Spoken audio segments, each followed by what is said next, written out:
Hey folks, this is Young from Career School. If this is your first time visiting this channel, I usually talk about getting an MBA, career development, and working in tech. So please hit that subscribe button if you haven't already. So massive thank you for everyone who has submitted questions on the Google form that I have posted on LinkedIn. I went through it once last time about how to get interview invites from top tech companies. And I went back to it and I saw another common theme that people were asking about. And another one that kind of brought me to this video is about, how to handle rejections. I'll be very honest. I have been thinking about how to answer this as the way that you would like to hear about them. There's this great method that you could take, or there's this, great way that you can handle rejection better than others, or something like that, right? But at the end of the day, I thought it would be just more beneficial for everyone if I was just, honest about my answers on how to, handle this situation.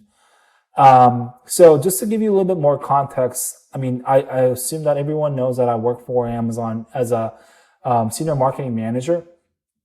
But before this, I was rejected, I guess 1,000 times, literally 1,000 times. Plus, my job offers from top tech companies, Cisco and Salesforce was rescinded due to different reasons.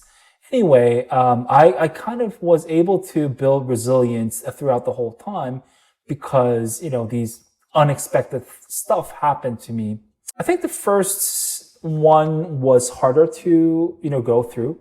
Compared to the second rescinded offer that I went through, even though the second one really impacted me more because it was kind of, in the edge of me going back to Korea or not. You probably wouldn't imagine, this, but I think I cried a lot. I drank a lot, to be honest, about after these rescinded offers and many more, rejections.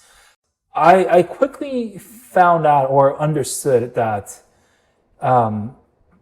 nothing's gonna change.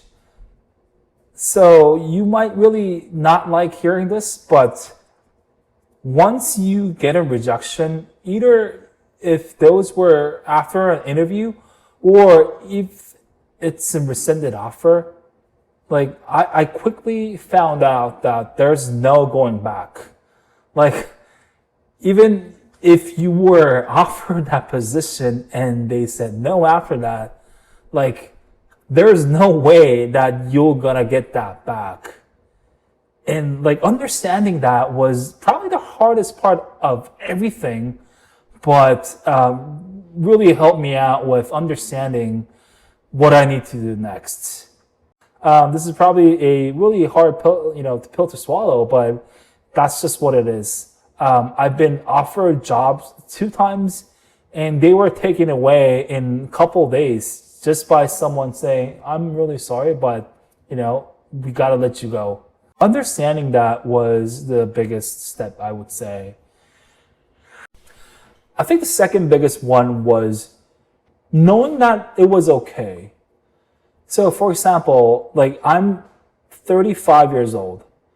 And I was rejected probably I don't know how many times, probably 1 million times in my whole life. Starting from my parents saying no to me about that piano lesson that I actually wanted to do, or multiple rejections that I got throughout the whole life. And understanding and knowing that I still exist and knowing that I'm still me, despite all those rejections.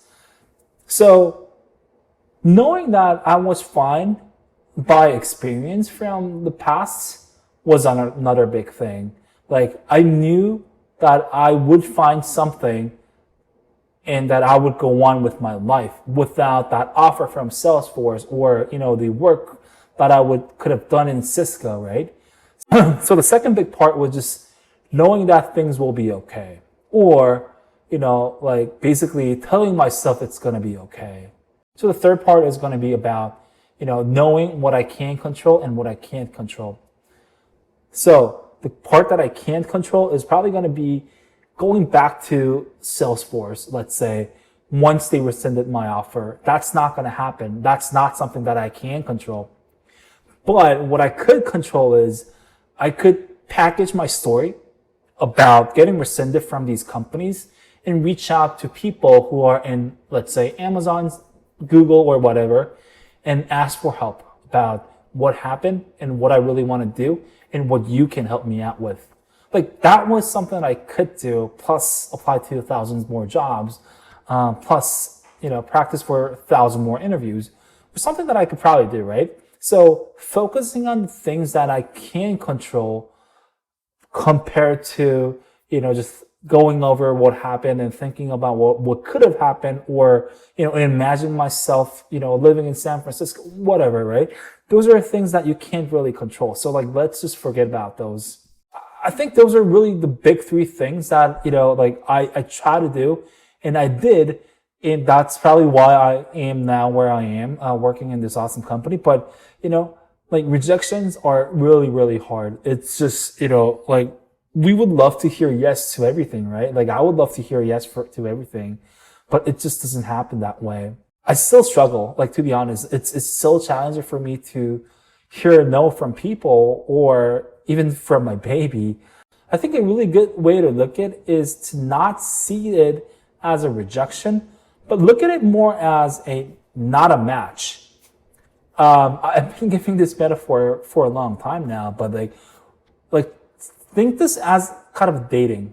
Like, when you're dating someone, you can't just be the person who likes the other one to make that whole relationship be, happening. Both of the people should be, mutually liking each other to make that relationship going. So don't think this as a rejection, or don't think what you got rejected as a rejection, but think more as a, hey, you know what? This might not have been a match for me. There must be a better match for someone else, and there must be a better match for me.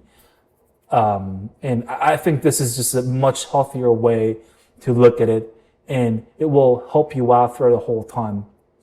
Yeah, so that's it for today. I really hope you enjoy this video. Please leave a comment if you have any questions, thumbs up, subscribe to the channel, and share with your friends. Stay tuned for more videos just like this. Thank you.